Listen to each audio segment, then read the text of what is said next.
A friend of mine was asking me about line calls. So you see these two tennis balls, right? And you make the line call.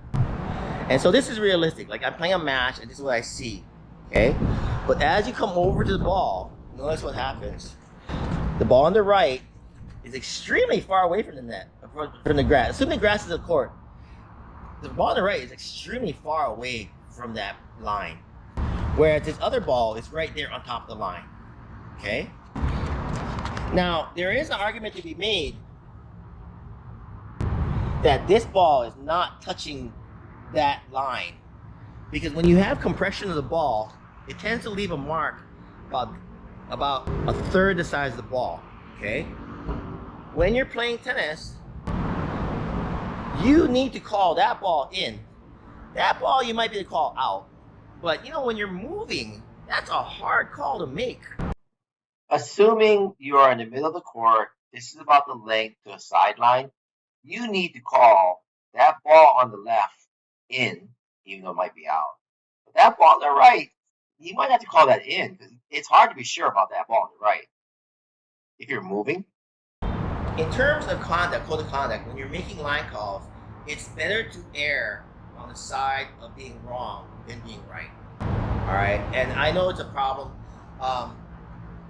When you make line calls, you're moving. So I might be moving left, and the ball, I have to turn my head to the right, and the ball is going away from me. Okay? And so as I showed you with these two balls, you need to make the generous line call. Because once you are marked as a cheater, you're always going to be a cheater. And I don't know why people don't realize that once you're marked as a cheater, everyone knows you're a cheater. Like, I know who cheats. And I have only played a couple people a couple times. People have told me he cheats, you know, and so you have to be very careful of your reputation. It's very important to make very honest line calls. If you're playing a social match, then what you can do is just be generous. Play two or just give them the call. Because honestly, 1 point is not a match, you know, and ironically, people that cheat, and I know they cheat, I don't want to practice with them. I don't want to play them. And if I go into a tournament without a referee, I'm really watching to question that first call. And the way I question the first call is, are you sure?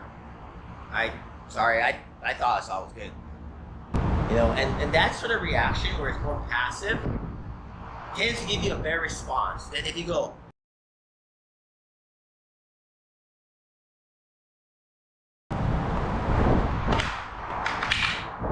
dude, are you kidding me? Because when you do that kind of like in your face reaction and people are watching, then it's a matter of me coming up to you and then the other person feels a need to not back down, right? Because it's a confrontation. So as much as possible, you want to keep it unemotional, just tennis. So it's better to say, sorry, thought the ball was good. I do.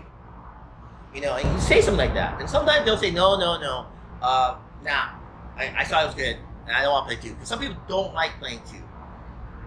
The truth is, the call is, ball is my side court, I call my side. That's life. And I'm supposed to give you the benefit of the doubt. But that's a difficult question. All right? So remember that when you're